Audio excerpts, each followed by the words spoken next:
ang GAA 2025, 65% po nito, January pa lang ay nagamit o na-allocate na. 65%. So balik tanaw po tayo, kahapon ay nag-utos ang Korte Suprema na magkaroon, nagtakda po sila ng araw April 1 of this year 2025 ay magkakaroon po ng oral argument doon sa kasong isinampa natin na maideklarang illegal, unlawful, immoral, unconstitutional at criminal ang 2025 budget. Malaking bagay po iyon na nag-set na ang ating Korte Suprema ng oral argument. Subalit, alam mo ninyo, katulad ninyo bilang Pilipino, ako'y tumugon sa hamon na pamunuan ng tunay at maisog na oposisyon. Ginagawa ko po yung abot ng aking makakaya na labanan ang korupsyon. At hindi pa man dumarating ang halalan bilang inyong kandidato at aplikanteng senador, sinimulan na po natin yung pangunguna dito sa tinatawag nating giyera or war on corruption. Nagsampa po tayo ng petition sa Korte Suprema, yung petition for certiorari and prohibition para po ideklarang illegal, null and void at unconstitutional itong 2025 budget na nakitaan nga po natin ng napakaraming blanco dyan sa BICAM, final, ratified, approved, and signed and filed Conference Committee Report. Ito po yung nagiging pundasyon at sandigan ng ating taunang budget. Bilang Pilipino, bilang abogado, bilang maisog, ginagawa ko po yung aking obligasyon sa inyong lahat at bilang isa sa mga lumalaban dito sa korupsyon, nag-file nga po tayo ng kaso. Subalit, alam mo ninyo, hinihikayat ko kayong lahat na sana ho ay makialam din kayo. Parinig po ninyo yung tinig ninyo sapagkat pera po nating lahat ito. Ang malungkot, 65% po ng 2025 budget. Ito pong budget, yung pinadedeklara nating unconstitutional, ay had been released. Na-release na po ng DBM. 65% of this 2025 illegal, immoral, unconstitutional, and criminal budget, 65% po nito ay na-release na ng DBM. January pa lang. Makikita natin, kaya tayo ay sinasabihan at inaakusahan na destabilizer. Kitang-kita natin ang motibasyon ng Marcos administration. Paspasin ang pag-release ng pera sa 2025 budget. Bakit? Natatakot po sila na mag-issue ng TRO at maging permanent injunction at ideklarang unconstitutional itong 2025 budget. Nagmamadali po sila para po magamit nila yung kanilang AKAP, yung kanilang AIX, yung kanilang unprogrammed appropriation, yung kanilang korupsyon, yung kanilang pork barrel, yung tinatago po nila sa mga flood control programs kuno na nandyan naman po talaga ang taguan, ang parking ng kanilang korupsyon. Alam mo ninyo, of the 6.326 trillion, 6.326 trillion pesos budget natin sa 2025, na ilabas na po, na-release na ng DBM. January pa lang, unang buwan ng taon, 65% niyan. Ang 65% po ay nagkakahalaga ng 4.1 trillion pesos. 4.1 trillion pesos, ang daming pera po nun na ilabas na po ng DBM sa loob lamang ng buwan ng January or Enero. Ang laking pera po nun, 4.1 trillion pesos ubos na, na-release na po ng DBM. At ang natitira na lamang po sa 2025 budget ay 2.22 trillion pesos.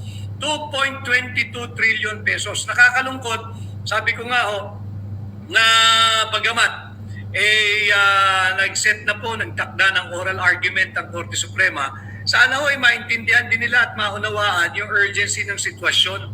Ito nga nailabas na yung 65% ng 2025 budget. Ang natitira na lang ay 2.22 trillion.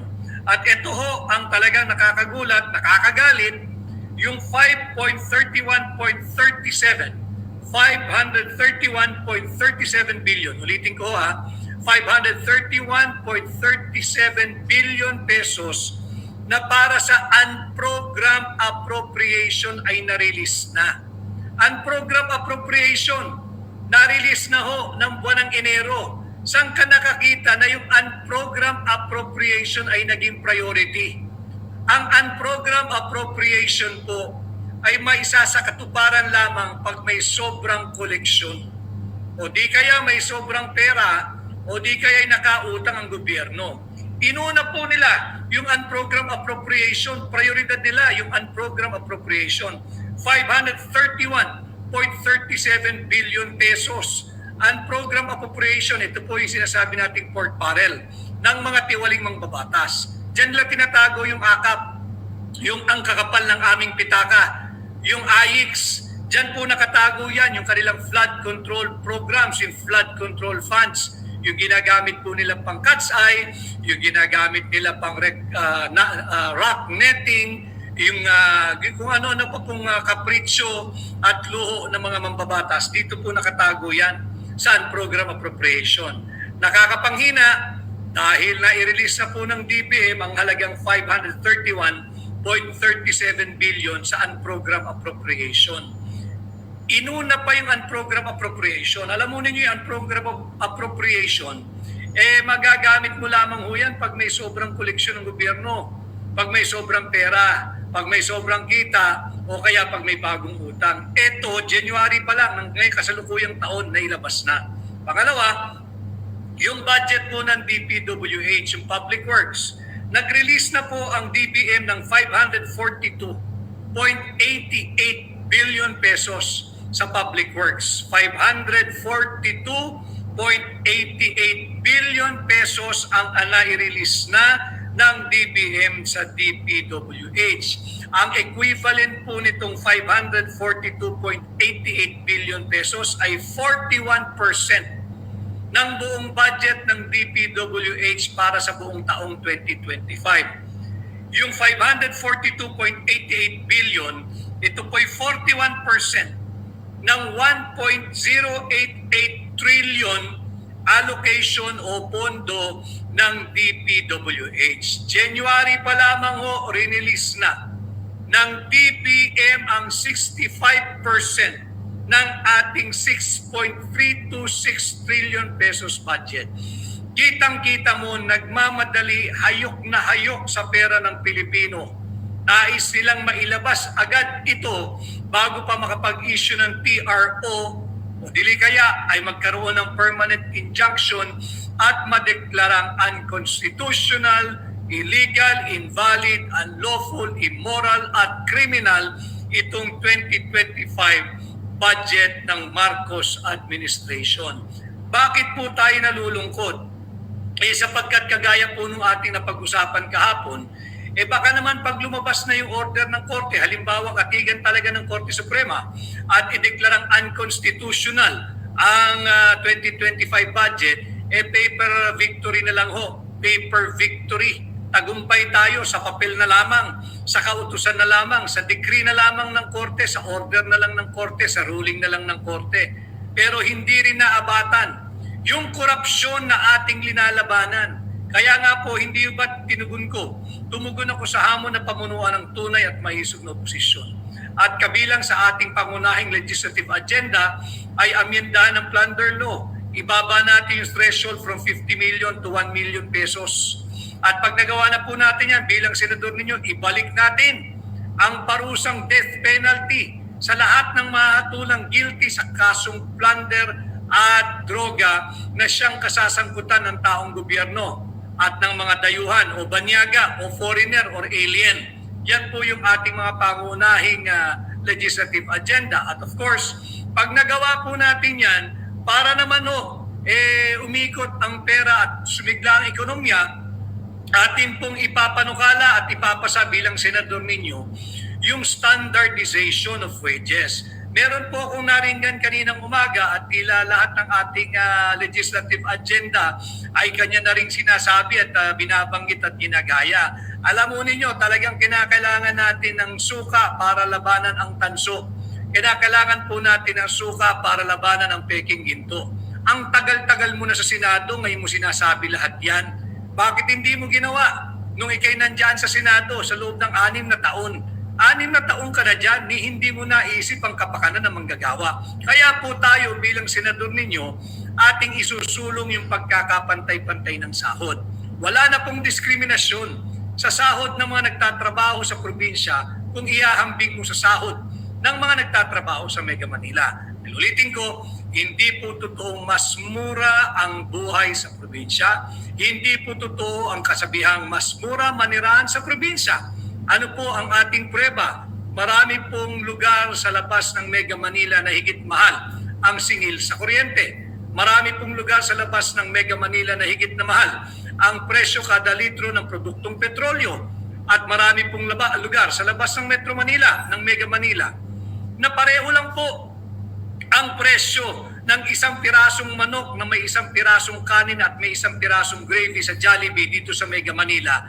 Yun din ho ang presyo ng isang pirasong manok na may isang pirasong kanin at isang pirasong gravy sa mga probinsya. Pagpapatunay na hindi mas magmura o mas magaang ang manirahan at tumira sa probinsya. Kaya po ito ay ating isinusulong. And of course, itong ating pinag-uusapan ngayong hapon, ating pong pakababantayan ang taunang proseso ng tamang pagpasa ng ating national budget. Hindi po kagaya ng prosesong ginawa sa ilalim ng Marcos administration. Punong-puno po ng blanco yung Bicameral Conference Committee report. 28 blanks in all, amounting to 241 billion. Kaya naman, natatarantang Malacanang kung ano-ano nang ginagawa, pati ho yung kampanya, yung negative campaigning na ginagawa ni Bongbong Marcos. Ako ang assessment at analysis ko, sadyang ginagawa niya yun para po malihis kayo sa usapin nitong illegal, immoral, unconstitutional, unlawful at criminal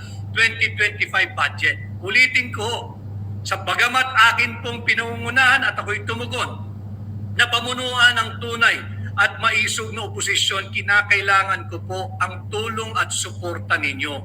Kinakailangan ko pong mag-ingay din kayo, iparinig ninyo ang inyong tinig at provide a good pressure to our friends there in the Supreme Court at maramdaman nila na higit na nakararaming Pilipino ang interesado dito sa usapin ng unconstitutional 2025 budget. Sapagkat habang ito po ay nakabinbin, 65% of the 2025 budget ay na-release na po ng DBM.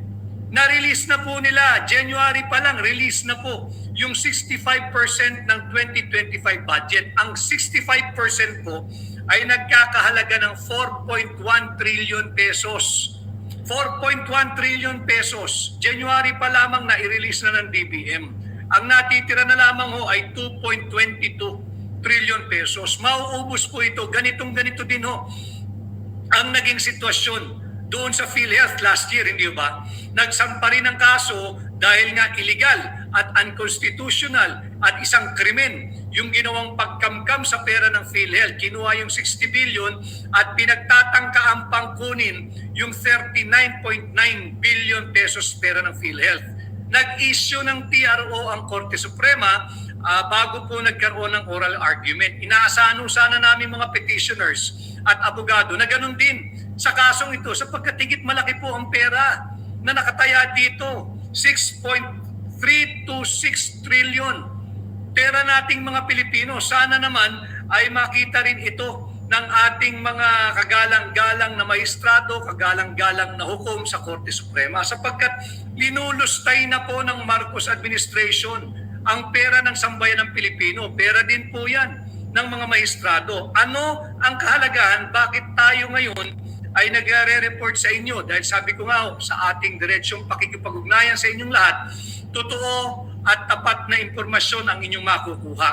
Importante po na mapigilan yung patuloy pang pagre-release ng DBM ng pera nating mga Pilipino sapagkat pag ito po'y nagkatuloy-tuloy, magiging paper victory na lamang po kung magdedeklarang unconstitutional ang Korte Suprema. Magiging pagpapayaman na lamang po sa jurisprudence natin ang magiging epekto kung masyadong late ang aksyon ng Korte Suprema. Yung kasabihan po natin mga Pilipino, aanhin mo pa ang damo kung patay na ang kabayo. Importante po kasi sapagkat banggitin ko sa inyo bakit mahalaga itong ating usaping budget. Ito po talaga ang usapin natin. ngayong halalan. Huwag po kayong magpapadistract doon sa ginagawang sadya ng administrasyon ni Bongbong Marcos.